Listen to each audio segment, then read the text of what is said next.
Hey, what's up, beautiful people? It's Shower Guy, and check it out.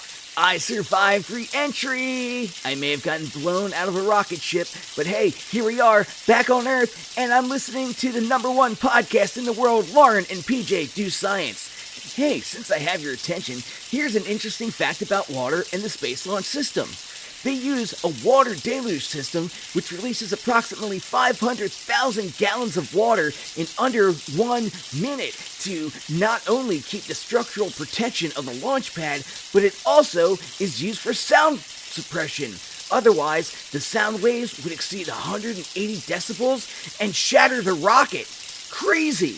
Anyway, here we are talking about Artemis 2, Part 3, The Splashdown. Stay cool, stay clean.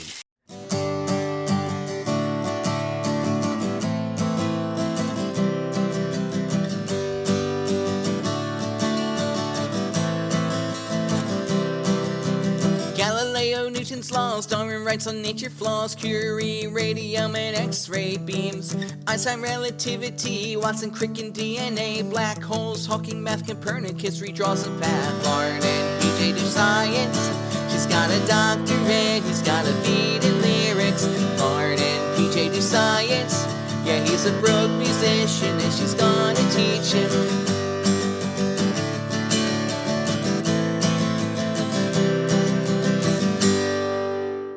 Yeah, hey, glad to see you survive there, Shower Guy. I guess it must be all those years of just like being in the shower and water permeating your body that kind of kept you safe through, God knows how many thousandths degree of a rocket blast and the heat of reentry. So, that's impressive that you made it and you are safely back in your shower. So I'm glad to hear that. Bravo to you, sir. But hello, everybody. You're tuned into Lauren and PJ Do Science. Of course, I am your humble bard / science trainee, PJ. And on the other end of the internet is Dr. Lauren, who is elbow deep, mired in the dregs and the depths of the semester. How are you hanging in there over there? You surviving? I am elbow deep doesn't begin to cover it. I am up to my earlobes in grading and student projects that need to be finished. I have 3 papers that I'm trying to prepare for publication in various stages. And I have to prepare my report to NSF to tell them how I've been spending their money over the last year. But other than that, I'm fine. I'm like that meme of Princess Bubblegum going, I haven't slept in 72 hours, but other than that, I'm great. Well, good news for you. This is a me episode. I'm going to be teaching once again, so you're off the hook on yet another episode. So it's a Feels substitute good, baby. teacher. Feels real Yeah, good. yeah. So just sit back and go along for the ride because today we're talking, and it's a celebratory episode. I as soon as the Artemis 3 splashed down, I broke open the or I'm sorry, Artemis 2. As soon as Artemis 2 splashed down, I broke open the Chattanooga whiskey that I got a couple weeks ago on my trip out there and toasted because they successfully landed. The mission was great. Everything went wonderfully. And that's what we're going to talk about on this one. It's the first lunar flyby since December 1972 on Apollo 17. And yeah, we're also going to be talking a little bit about the future. So good things coming. Lauren, did you watch any of the splashdown coverage? Unfortunately, I was up to my nose in academic crap. And unfortunately, I could not. But so many folks were so excited about it on Blue Sky, and I kind of got to like follow along them following it along, if that makes sense. So that was pretty cool. Yeah. Yeah, it was. I watched it on YouTube. They had the official NASA feed. They had like some feed from NASA during the whole mission, mostly mission control and some footage inside the spacecraft. But they like live streamed the entire thing, which I thought was pretty awesome. Yeah. So yeah, I got a chance to watch it come down and all that stuff, and just goosebumps. It was great. Yeah. I think it's very cool that we have that available to us. I mean, I also saw a bunch of Gen Xers going like, you have no idea. We lived through the trauma of the Challenger explosion. Like, we're kind of reliving some trauma right now. But yeah, I think it's really amazing that we get that as human beings, that Yeah. we get to watch. I mean, you think about it as a certain if you are a Gen Xer, you watched well, you maybe didn't watch, but you might have heard about Apollo 1, the disaster of Apollo 1. And then you saw the moon landing on TV. No doubt your parents had you watching that. And yeah, then you watched the Challenger disaster, you watched the Columbia disaster. Like Yeah. space is scary, man. Space is scary. But yeah, but yeah, today we're going to talk about the dark side of the moon, some of the reentry stuff, and basically what comes next for the program. Of course, just to kind of recap things, Artemis 2 is the first crewed spacecraft to launch around or fly around the moon since the 70s, and it launched on April 1st. Splashdown was April 10th. So we have a mission duration of about 10 days, and they traveled 694,481 miles. Wow. Yeah. That's I mean, my car gets about 30 miles to the gallon. So I don't even want to think about I don't want to think. But in fairness though, like they're not using that much gas once they're in space. No. It's not like they had to stop the ISS and fuel up. No, they just like do the burns and then they're kind of on their way and they fly back.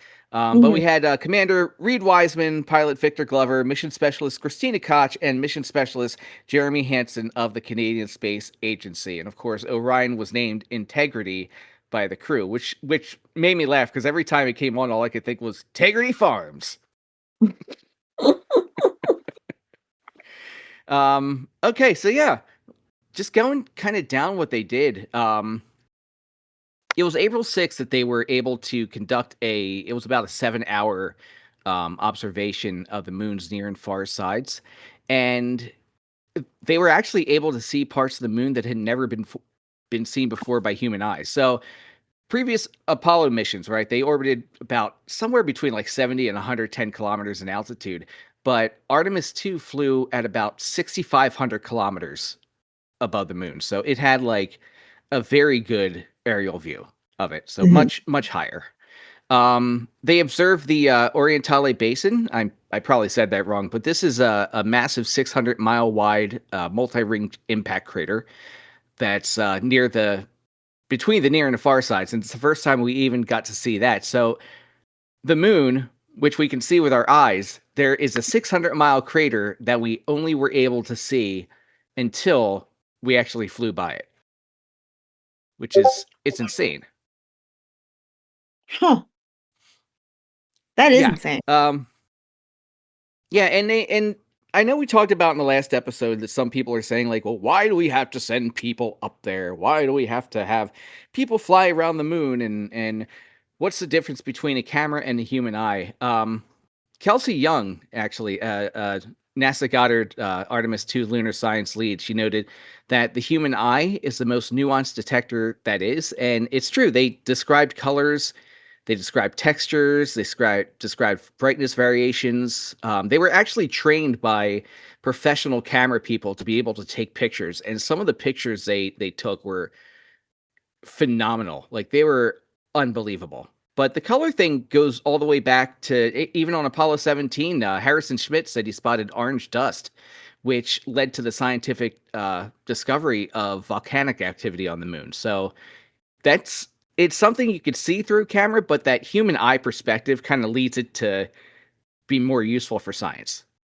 Oh, yeah, absolutely. There are things that human eyes can detect that a camera just can't. And it's not even like the eye itself is actually a really crappy camera, but our brains are amazing at interpreting images.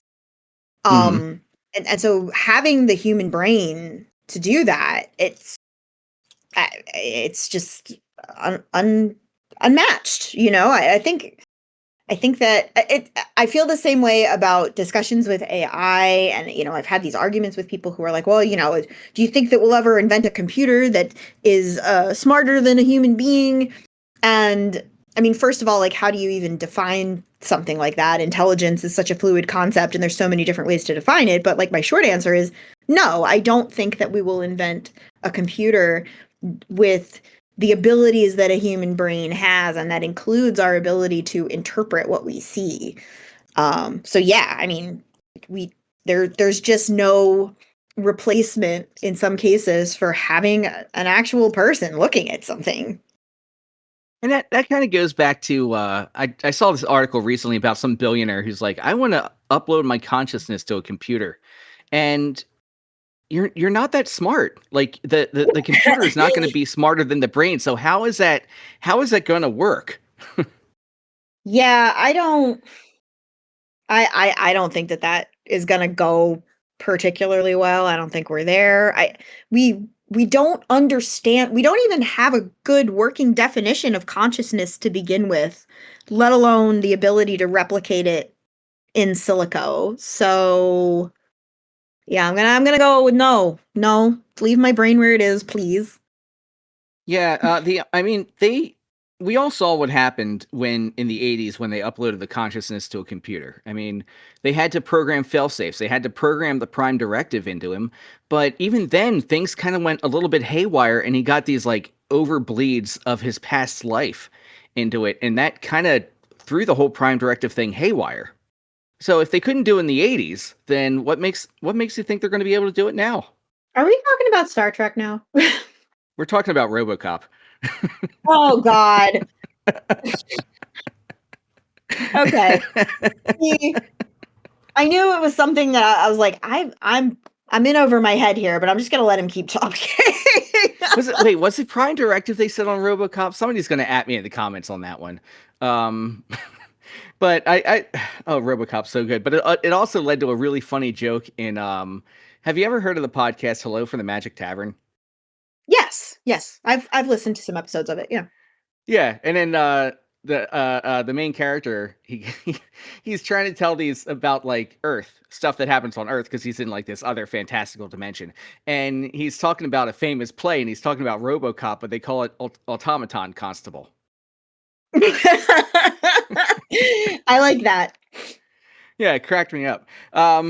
So yeah, I don't know about that. Maybe, I don't know. We can cover that on another episode. But back to the Artemis 2, and some of the other cool things they saw. They actually saw 6 separate meteoroid impact flashes on the moon's darkened side. Now, bear in mind they were only over there for about 45 minutes on the dark side, and they were able to see 6 impact flashes. So it's kind of a good way to gauge how frequently there are meteorite impacts on the moon, which is good because that's kind of where we're looking to go. Like on the darker side, on the pole sides and everything. So that's information we need, I would think. Yeah. Keep things safe. They saw a rare solar eclipse from space, which was really neat. They saw all sorts of cool stuff. They were able to take pictures of multiple planets at the same time because they were above the Earth's atmosphere, which is something you can't usually do. So right. Yeah, it's neat.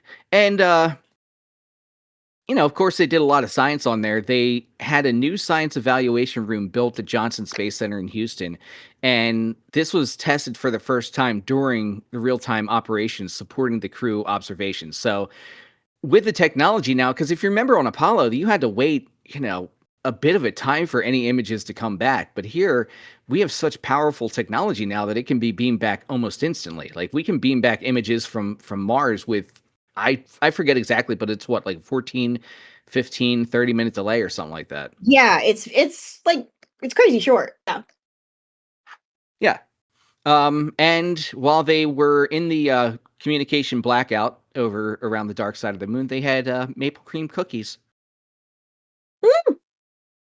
That's nice too. Little crumbs, a little bit of crumbs on the space deck, but well, if she'll let you get crumbs on the space deck, that's how you know it's true love. Yeah, I would get yelled at for that. I would be like, "You got to take one of them tiny vacuums up there." Rawr, rawr, rawr, rawr, rawr. Where's the dust buster? Oh my god, the red dust buster with the smelly ass bag attached to it. We all had that. Kicking it old school. Yeah. Oh, that's a smell you can't forget. Anyway, they did have a bit of an aw moment. Yeah. Aw, yeah. Two crewmen identified two unnamed, relatively fresh craters on the lunar surface, and Jeremy Hansen radioed proposals for both their names. One, the proposed name is Integrity, of course, named after the Orion spacecraft, and this is Mhm. near that basin I talked about earlier. It's about a 6-kilometer crater. And he said, the name embodies the foundation of trust, respect, candor, and humility across the crew and the many engineers, technicians, scientists, planners, and dreamers required for mission success. So, everybody. He gave an Oscar speech in space. And the other Mhm. one, they named Carol after Carol Taylor Wiseman, the late wife of Commander Reed Wiseman. She died of cancer on May 17, 2020. Oh, So, yeah. It yeah, is an they named, all. yeah. Aw. And Jeremy Hansen said, a number of years ago, we started this journey in our close-knit astronaut family, and we lost a loved one. Her name was Carol, the spouse of Reed, the mother of Katie and Ellie. It's a bright spot on the moon, and we would like to call it Carol. Aw. Aww. Yeah, the That's names very aren't cute. official. Names aren't official yet, but NASA's going to submit them to the IAU, the International Astronomical Union, to Well, get that if they officially say no named. after that, I mean, God, it's not going to look good. Yeah, that's just horrible. But Yeah. these guys are the official ones for the celestial bodies, not the send the $49.99 into some like random commercial on TV to have a star named after your loved one. No, this is like the real one. Right. Right.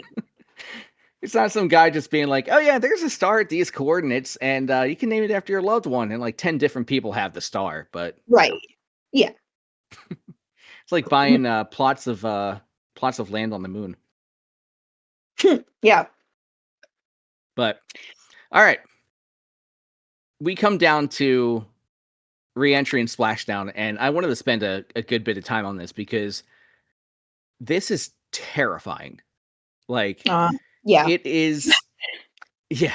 Short of like any medical thing and like a war zone, this is the scariest thing that a human being can put themselves through. Like, Yeah. That tracks. yeah. Oh my God, where do we even start here? Okay. They hit the atmosphere at about 25,000 miles an hour. Mm-hmm. Which is the fastest crewed atmospheric reentry since Apollo 17 in 1972. The kinetic energy at reentry was roughly 2,000 times that of a passenger jet per kilogram. Like, Yeah. if you've seen videos of reentries before, like you've seen the they hit the atmosphere so hard that it actually creates plasma. The friction does. So it creates the fourth state of matter. They hit it so hard. The heat shield reaches about 5,000 degrees Fahrenheit, which is about half as hot as the visible surface of the sun. Like, that's not Yeah. even the craziest part, though. That's not even the most insane part. Like, it gets hot. We all know it gets hot. We've all seen the heat shields. We've all had, at least those of us of a certain age, had the person come in with the remember the heat shield in science class, and they took a blowtorch to it, but it was cold? They never did that in my science class. I never got to see Well, that. I went to space camp. Oh, well, that's different. Yeah, well, no, some of the nicer schools had that. My school didn't have that, but I had it in space camp. Yeah, let me tell you about about the window that they have to hit to make sure they survive reentry. Tell us, King. It's and they didn't publish official numbers. I'm just going back on what they said from like the Apollo program. It's about 4 or 5 degrees wide, maybe even smaller than that. That is the window they have to hit to avoid either skipping off into the atmosphere or just like plunging and burning up. Yikes. Right. To kind of explain that better, one of the most famous explanations of it, again from the movie Apollo 13, is they were talking about how the atmosphere is like a piece of paper, and kind of like if you hit it too flat, you'll skip off on that. If you hit it too deeply, you'll punch a hole through it. Mhm. It's a good explanation. Some people like to use the thing of skipping a stone across water to explain it. I'm a golfer, and honestly, I like this explanation that I came up with, and I really think it's more accurate. Um, if you're chipping a ball on the green, right? Mhm. If you thin the ball and you don't send it in that nice, like perfectly calculated arc, and golfers will know this, it's going to go skipping across the green, flying off into the woods, God only knows where. And that's what happens if you come in too shallow to the atmosphere. You could skip off the atmosphere and get launched into space. Terrifying, right? Yeah. Likewise, if your angle coming in of that ball is too steep, you run the chance of plugging it in the green, and it just like lands smack in a hole and doesn't really go anywhere. Just kind of stops dead. And that's kind of, if you come in too steep into the atmosphere, of course, you're going to hit the atmosphere too deep, you're going to burn up and you're going to die. And that's terrifying. But Right. and same with a golf ball, if you hit it at the correct angle and it comes in perfectly, that golf ball is going to hit the ground, which is the atmosphere, and it's going to roll exactly where you want it to roll. And Mhm. that's basically what you want the purpose of the reentry to do, is it hits the atmosphere at the correct angle and it travels the exact distance it needs to go. So I kind of like the golf explanation better. I just think it's more accurate, not just because I play golf, but it's Yeah, accurate. I forgive you even though you're a class traitor.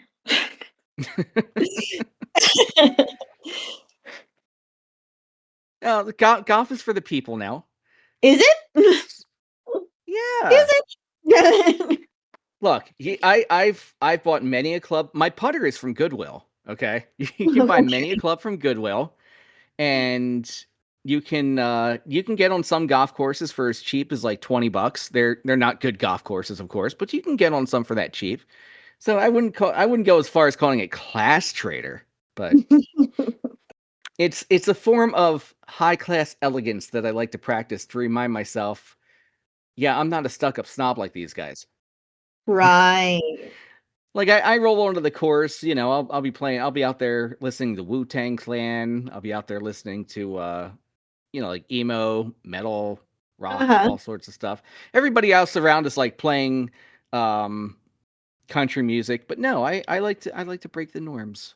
I mean, I like the I idea of you rolling up in a golf cart blasting "Protect Your Neck." Like, Yeah, I'm here for it.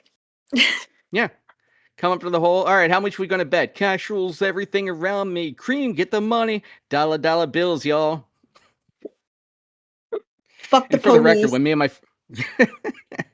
me and my friends gamble on golf, we only bet like $1. So it's not like it's a token amount. It's not that we can afford anything.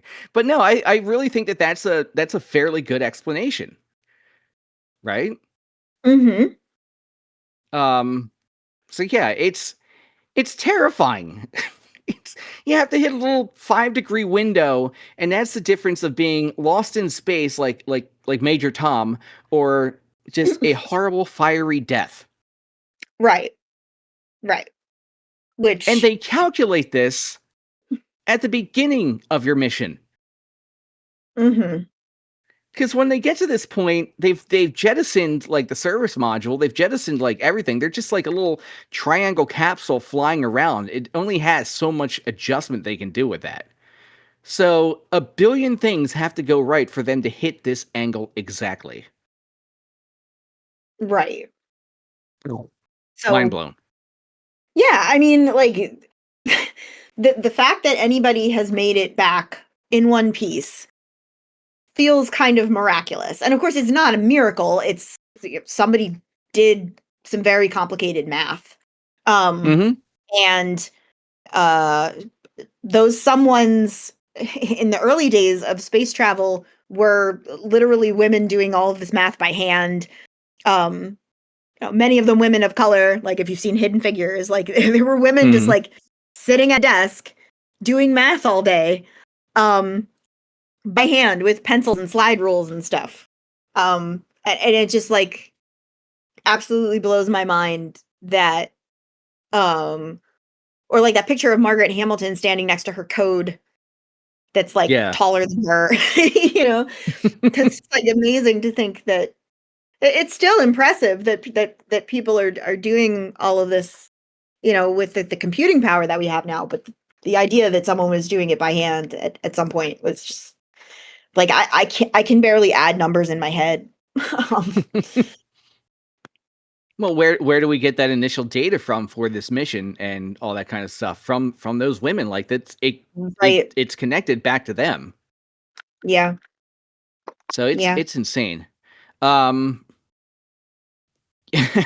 even better, the heat shield they consider to be a single point of failure, so there is no backup system. Ah, yeah. It has to work, So it either works or or you're dead. you're dead. Yeah. So Yeah, it's mental. fine. Fine. And then after they begin entry, it only takes them about 13 minutes to get to the ground. But Wow. here's some of the insane stat I found. Okay. I'm looking for it here.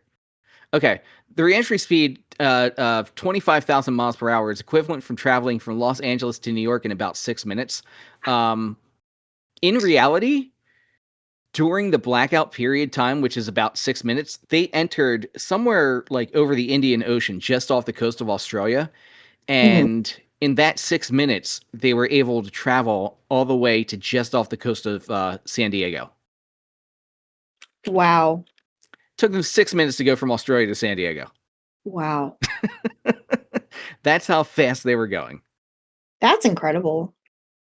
Yeah, and then of course in San Diego is where they were picked up by the USS John P. Murtha for post-mission medical checks and all that stuff. Right. Right. Jeez. Yeah. There were some interesting things that happened on the crew on the on the flight. The last episode we talked about the Outlook problem that they had. On this time, again on day one of the mission, they had a problem with the toilet. Right. Yeah, where solid waste fortunately flushed just fine. It was the liquid waste that kept like clogging up the filters and everything. So they had to do their plumbing, because it's not like they couldn't exactly call the Roto-Rooter man and be like, "Yo, come on up here." Yeah. So our astronauts turned into plumbers. Well, there's something to be said for having a wide array of skills. Like any scientist knows, like you have to be a little bit of a plumber, a little bit of an electrician. You have to be pretty handy with tools. Mm-hmm. Yeah. That's the thing. There's 4 people up there having to do everything. Yeah. So they can't call someone in if there's a problem. So yeah. Yeah, I mean, at least they didn't have the problem in what was it, National Lampoon's Christmas Vacation? I have not seen that movie. Merry Christmas! Dinner was full! Oh God. That would have been imagine that happening, and you're only like halfway to the moon. Oh no. Oh jeez. Because we've alluded this, like we've kind of compared it to a camper in past episodes. And if you've ever been to a camper with just like a full toilet, it is. Yeah. It is something. It's something. Yeah. Or if you've ever used a porta-john that was full. Have you used a porta-john at a festival? Like, my God. Yeah, exactly. Oh, it's horrible. And you know what? On that note, though, I will give all the props in the world to the cleaning crew at Warped Tour in Washington D.C. last year, because the porta pot. I mean, they were gross, but they weren't like festival gross. They were like a reasonable level of grossness where they were still usable. And yeah, the smell wasn't too bad. So props to that cleaning crew. If any of them Yeah, listen to the you do show. kind of have to expect a certain level of disgusting at things like that, I Oh think. yeah. Like there's no getting around that, but yeah. Anyway, Mhm. they came down, toilet got fixed, they flew around the moon, and everything wound up just being fine. Mm. So yeah, on to some other interesting things I found. So they had some heat shield issues during Artemis 1, which I'm sure you've heard about. Yes. It experienced some unexpected cracking and charring with chunks of the material. It's called Avcoat material. Chunks of that were missing. That is bad. Mm. Because here's the thing, like the heat shield it's going to take some damage. You're going to lose some HP on the heat shield going down. That's fine. But you can still have the heat shield fully intact and have it not function and not be safe to fly in. Like the capsule can get too hot and act like an oven basically if the heat shield's not working right. Right. But they found that the root cause of this was that the Avcoat material lacks sufficient permeability during a specific phase of reentry, and internal gas generation from extreme heat, like I said, could not vent properly, causing pressure buildup, cracking, material loss, and turn the thing into a giant oven. And they tested for nearly 2 years on how to figure this one out, like what the problem was. And originally, the heat shield for the Artemis 2 was identical to the Artemis 1's design. But I mean, you can't really. They just put minor reinforcements on Artemis 2. Mm. Because Yeah. replacing it with a whole new design would have delayed the whole mission by like 18 plus months. So they couldn't do that. But for future Artemis missions, they have ordered a different heat shield design, so that'll be totally fine. But even with Artemis 2, it was like, oh, let's hope this holds together. Yeah. That's I mean, I know they did a lot of testing before they actually sent it up there, but like still like there's always, I guess, the outside chance that something that you didn't anticipate will go wrong. I don't know. This is why when people are like, "Lauren, haven't you ever thought about being an astronaut?" And I'm like, "Yeah, I I don't know. Like I'd feel way safer going on a deep sea submersible like Alvin, which has been in operation since the 70s and has never had a problem, than going on something like Artemis 2 that like, well, we're going to try to send it into space and here we go. Look, just do me a favor. If you are going on a deep sea submersible, just Mhm. make sure they're not using like an Xbox for the controller, Oh, please. jeez. Don't get me started. Don't get me Too started. soon? Too soon? Anyway, Charles Camarda, right, a former NASA astronaut, he estimated there was a 1 in 20 chance of heat shield failure. Now, Mhm. NASA, of course, contests this, but a lot of times NASA does not tell you just how like close things are to being a complete disaster. Right. And we only find out years later how close. Like everybody assumed that the Mercury program was safe. All those early capsule programs were safe. They weren't. They were not, dude. They were just test pilots being chucked into the atmosphere and hoping for the best. But we don't find that out until many years later. Right. Yeah. It's like, well, yeah, we were pretty sure he was going to be okay. Yeah. And everything went fine. So we were right. Yeah, and so they also had, and this delayed the original launch by about a month, because if you remember, in the earlier episode, we were supposed to be talking about this a month ago, all of this a Right. month ago, and back in March. Yeah. They had a wet dress rehearsal. They had a helium flow issue, which was discovered in one of the SLS upper stages. So they had to roll the whole thing back from Launch Pad 39B to the Vehicle Assembly Building, the VAB. If you have ever seen this in person, this is the largest building. Like, picture the largest building you can picture and like double that. This thing is insanely big. Yeah. But they figured it out, so that was all good. The total budget for this program cost from 2012 to 25 is $93 billion, and it is roughly 8 years behind the original timeline targets. Wow. Yeah. Yeah. I mean, the usual stuff: recurring technical failures, cost overruns. SpaceX, of course, they wanted to work with SpaceX on Starship, and I'll get into that more too. That's what some of the reasons are to put them back. That put them back. A couple of fun facts before we get into the future too, about Artemis 3 and even some Artemis 4 stuff. They were able to break the Apollo 13 record for the farthest humans flew from Earth, and they broke that by about 4,100 miles. Nice. So, hooray! We've flown out to further into the moon than other people have ever. The translunar injection burn on flight day number 2 was the first one performed by a crewed spacecraft in over 52 years. So that's neat. This one was crazy. This one I didn't like. Those ones I kind of knew. This one I did not know until I was putting this episode together. The SLS trajectory, right? The launch trajectory was so accurate that there were several pre-planned trajectory correction burns to set it on the right course for the moon. They didn't need them. The initial launch was that accurate. Wow. Right? That's impressive. Yeah. And now for my favorite fun fact of this. They were around the dark side of the moon, and NASA didn't publish the exact time, but the dark side of the moon radio blackout lasts for somewhere between about 45 minutes, we'll say. It's somewhere between 40 and 50 minutes. Why do you think I find that as a fun fact? This is really gonna it's connected to music. This is really gonna test your knowledge here. I think you mentioned this to me before, so I'm cheating because I didn't know this until you told me.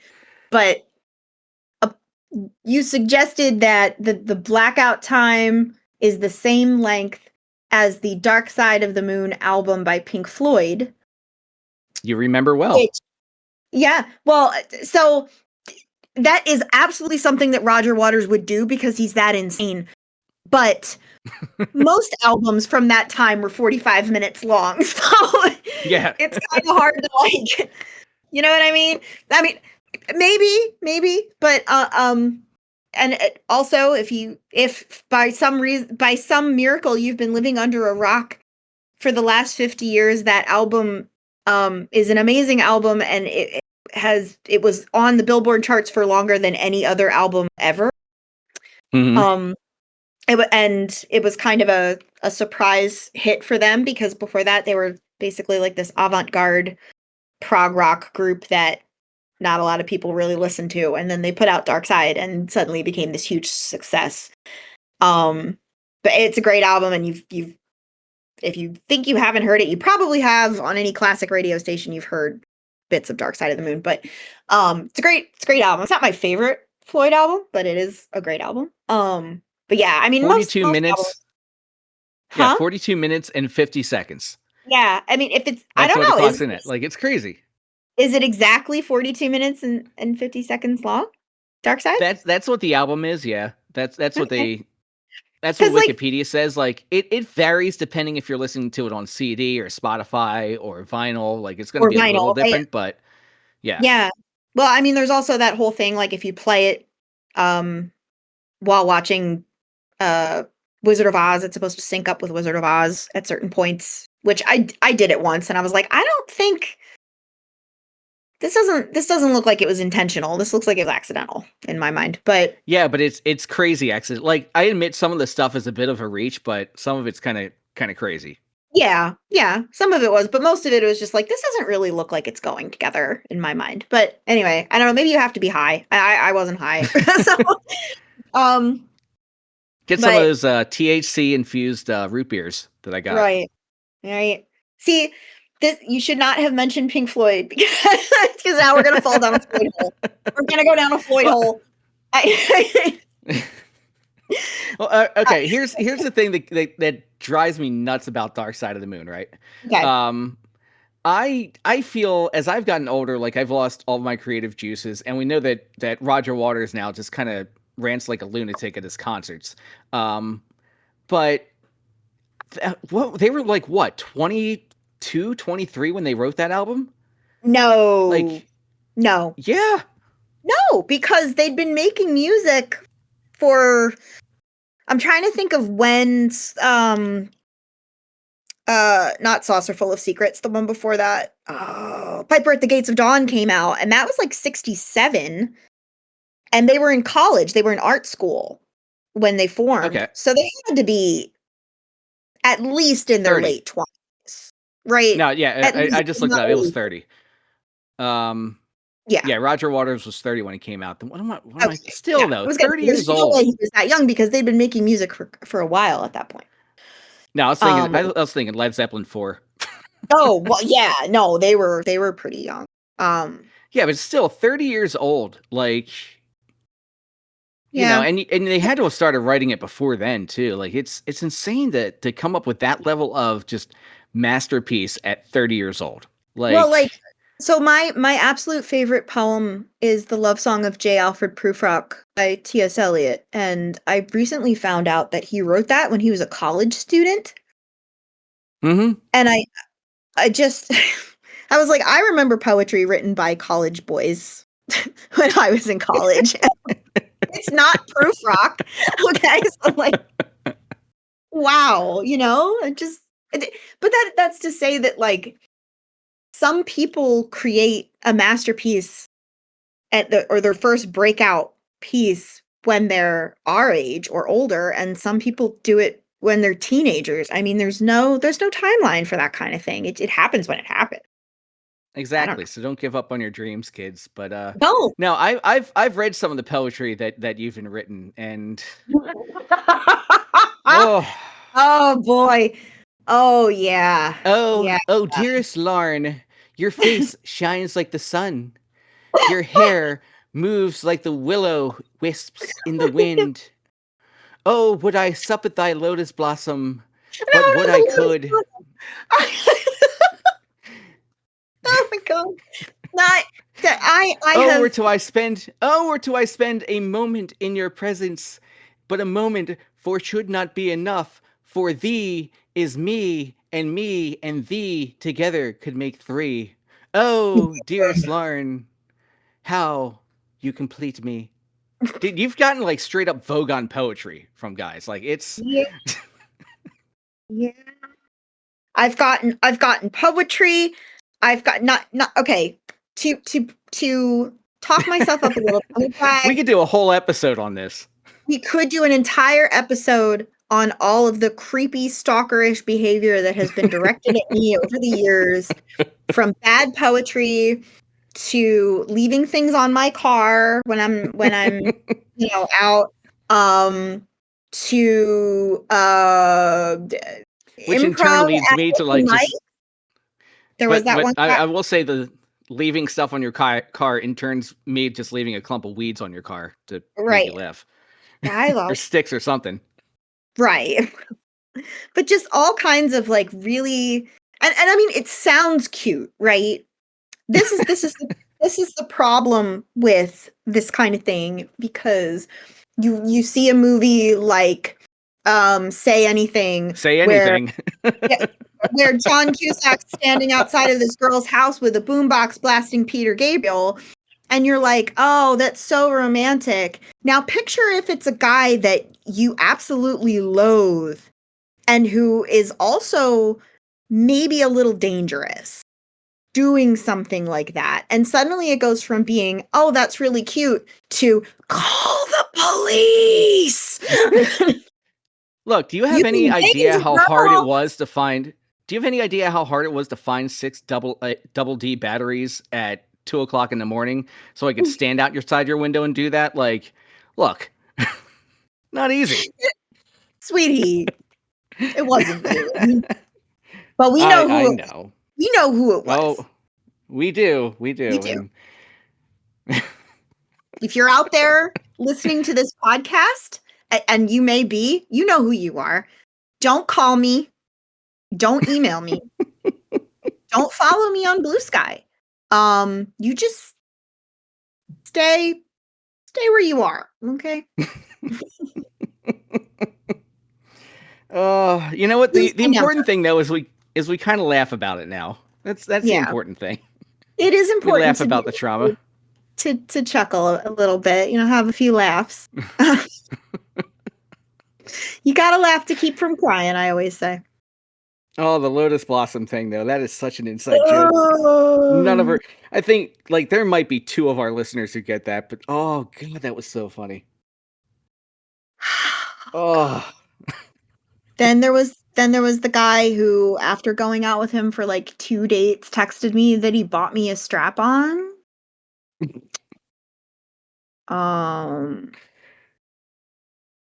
There was the guy who smelled like cats. No matter how many times, like, no, even right out of the shower, just smelled like a litter box. Well, all right. In fairness, I have 8 cats, so I get that. 17 cats, dude. He had 18 cats? 17. Well, I think his grandmother. 17? He lived with his extended family, and it was his grandmother who was adopting the cats, not him. But it was just like he just always smelled like a litter box. But Ugh. he was tall and he was goth and he had a leather jacket and he was tattooed. But one thing that I did learn from that experience, and ladies, if you're out there, listen to this: do not date someone with a Misfits tattoo. I'm 2 for 2 on this one. They're out of their damn mind. It's fine if they like the Misfits, but if they tattoo it somewhere on their body, stay away. Do not. I can't. Do not I can't say anything. I have a Game of Thrones tattoo, so I really shouldn't talk. No, that's fine. It's just there's something about, and I like the Misfits. I love horror. Who doesn't? The two people I dated who had a Misfits tattoo were both crazy. They were absolutely. That's right, ladies. Stick to the guys in Hawaiian shirts. One of them was like super, super, super obsessed with me and mad that I wouldn't commit to him after dating for like a month, and that was the Cats guy. And then the other one, I don't know how much we should get into this. The other one is a podcaster, and is a mutual friend of some folks that we're gonna have on the show. So I don't know if I really want to get into that. Oh, but anyway, moral of the story. Yeah. I'll wrap this one up. Moral of the story is go for the guys in Hawaiian shirts, because if they're not taken and if they're not gay, well, then they're pretty level-headed guys. Yeah, more or less. Yeah, I guess the parrot heads are all right. Yeah, parrot heads are good. Parrot heads are good people. Okay. Well, if you don't want to go goth, go complete opposite. See, that's my problem, is that I have a thing. I have a type. No. I have 2 types. No. Yeah. One is lumbersnack. So, right, if you look like Yukon Cornelius, call me. And then the other is tall, spooky, and goth. And if you have a deep voice, that's even better. So, like, basically, if you're Christopher Lee, call me. Those are my 2 types. But really, like, it boils down to one type, which is absolute cornball. Like, if you're corny, if you tell bad jokes, it's all over for me. So if you're a cross of like Christopher Lee and Gallagher, give her a call. No, not that kind of humor. No. If you are Christopher Lee and you like Mystery Science Theater 3000, that's like a perfect storm for me. That's so bad. Bonus points if you've recorded a metal album like Christopher Lee has. Oh God. So I have the biggest crush on Christopher Lee. He's my dead boyfriend. He doesn't know. So he was 6'5", PJ. I want to climb him like a tree. Mm-hmm. Anyway, so Back to the Future on Artemis 3 and 4. What were we talking about before? Go grab a cup of water because you sound really thirsty. I'll handle this bit. All right, this is your fault.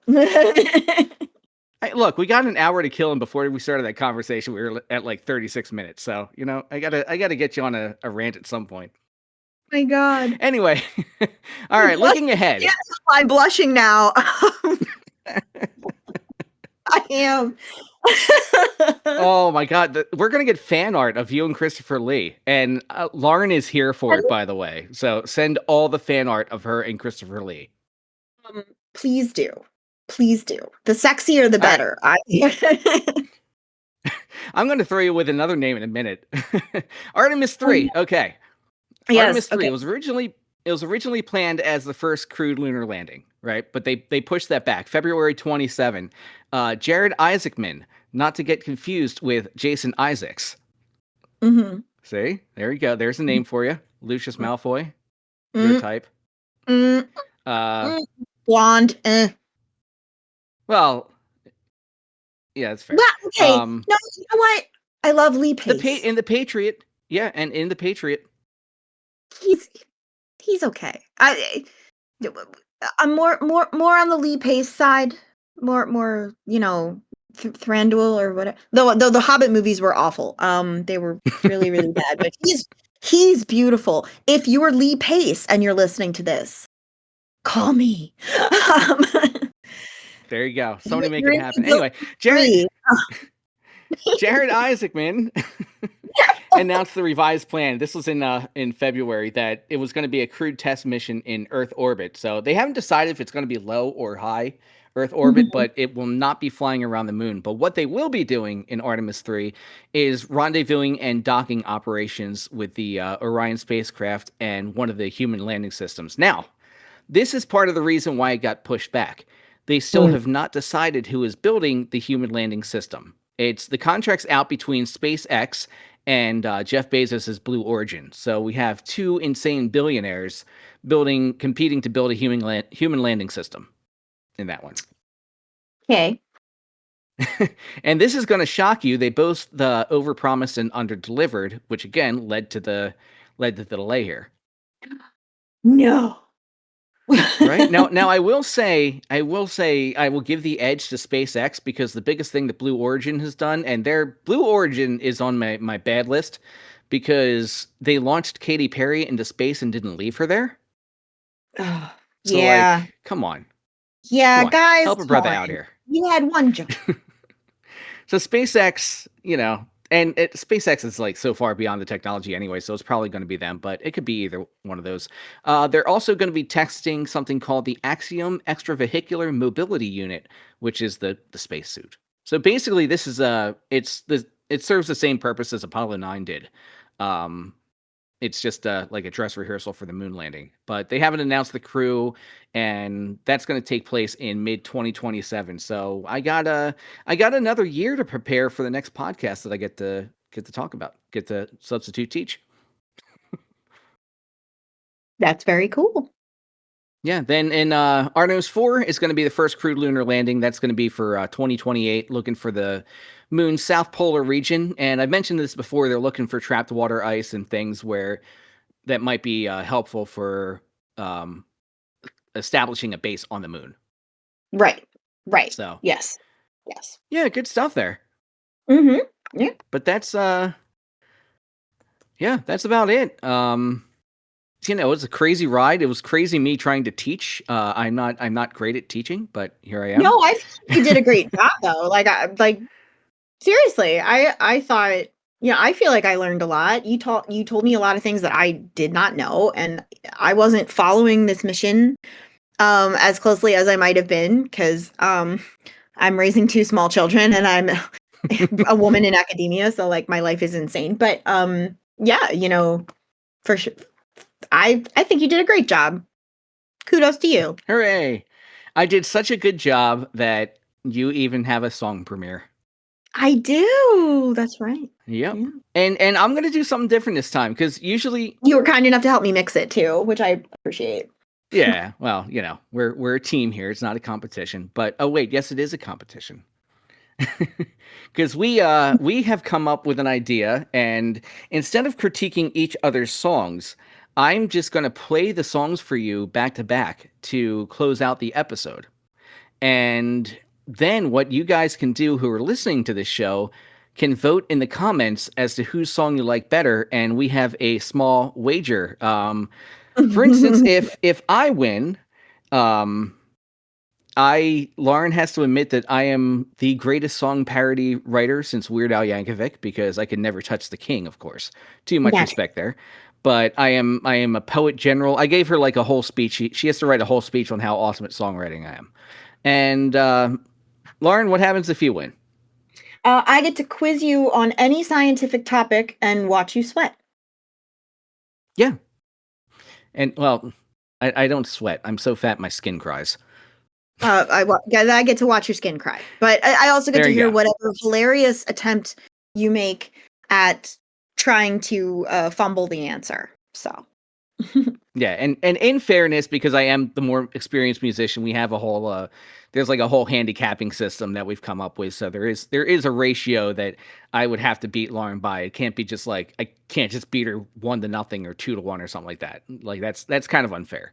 So yeah, we're gonna play those songs for you at the end of the episode, and you guys can vote. But also, don't forget to like, comment, and subscribe to the show, because we're here. We're here. We entertain, and we want you Yes. guys to be a part of this journey. And eventually, we'll be on social media. not entertained. Oh, sounds like I have to drop a sound clip there. Okay, I'll get that done. Note to self. Are you not entertained? Are you not entertained?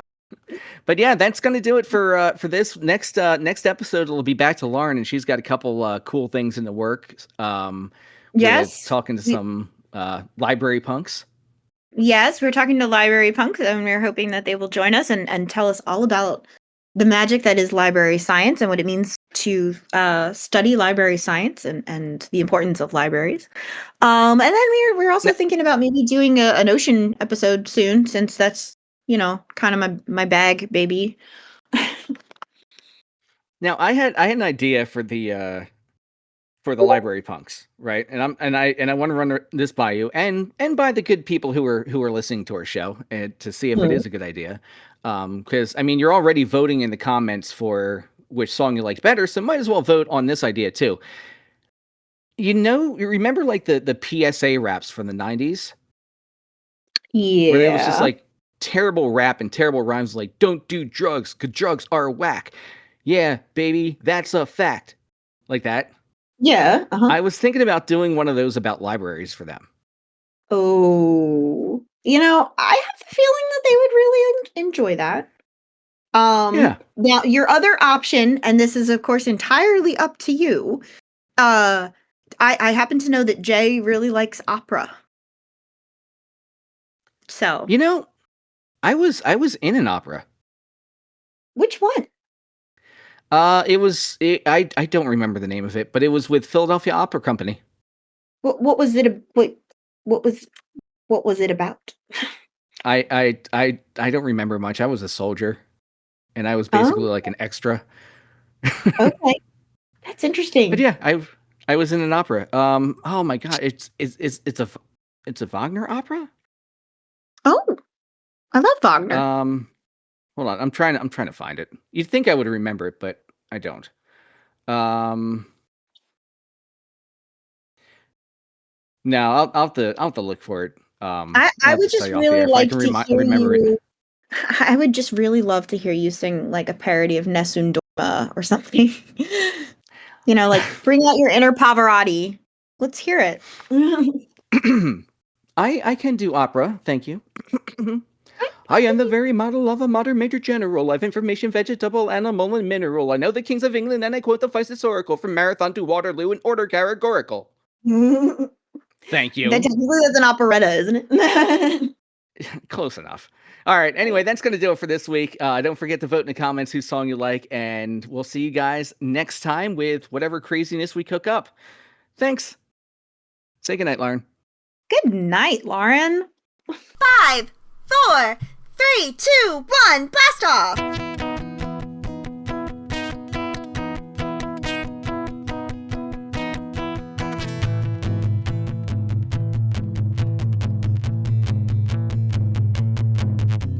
I've been thinking we need a new space mission. It's not just a dream, it's not science fiction. Go back to the moon, do it soon, we're waiting. April Fool's the day, no more hesitating. Baby, don't you think that's neat? My rocket ship's nearly complete. It's like 2700 degrees. Atmospheric re-entry, heat shields are ready. ARTEMIS, damn right she's a moon goddess. NASA put her to the test, to the moon on Artemis. ARTEMIS, damn right she's a moon goddess. NASA put her to the test. ARTEMIS, ARTEMIS, to the moon on Artemis. ARTEMIS, to the moon on Artemis. Strap yourself in tight, cause it's time for action. Blasting into space using gas for traction. Do some science there, take care, it's tricky. No one's been up there since the 1960s. Baby, don't you think that's neat?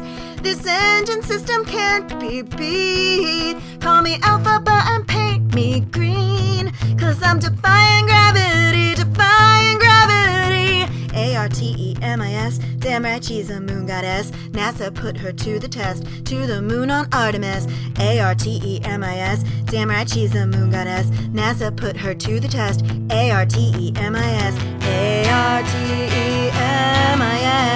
to the moon on Artemis. ARTEMIS, to the moon on Artemis. What's it take to get in orbit? What's it take to bring it home? Calculate and crunch those numbers. Hurry up, it's time to go. What's it take to get in orbit? What's it take to bring it home? Calculate and crunch those numbers. 3, 2, 1, blast off, let's go!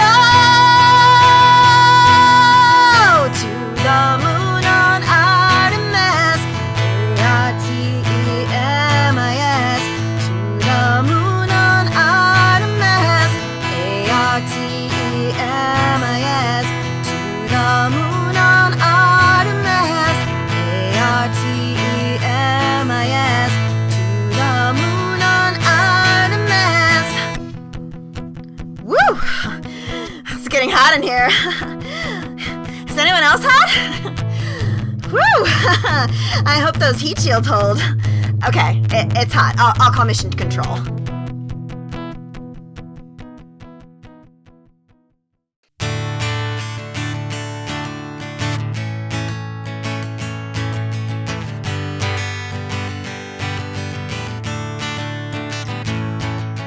I'm thinking it's a sign. The countdown reaches 5, main engines start, the engines roar, we're finally lifting off on time. Then we power through max Q, the boosters separate, main engines throttle back, and we are on our way to outer space. We've passed the Kármán line, Miko has been called, Orion's floating, and we have a new trajectory aligned. Then translunar injection gives us enough speed to slip Earth's gravity and sets a free return trajectory. Earth will see us waving from such great heights. Hey Houston, they'll say, the moon is looking perfect, we want to stay, but splash down in 3 days. Then around the moon we soar, we're on the far side, radio's gone silent, further from the Earth than anyone before. Earth is coming into view, in a few short days we'll be back home. I can check my email since my outlook is still askew. We hit the atmosphere, the heat shield starts to burn, and plasma glows around Orion just as we begin to slow. And the parachutes deploy, drifting slowly down into the ocean, mission complete. And we finally come home. Earth will see us waving from such great heights. Hey Houston, they'll say, The moon is looking perfect, we want to stay, but splashdowns in 3 days.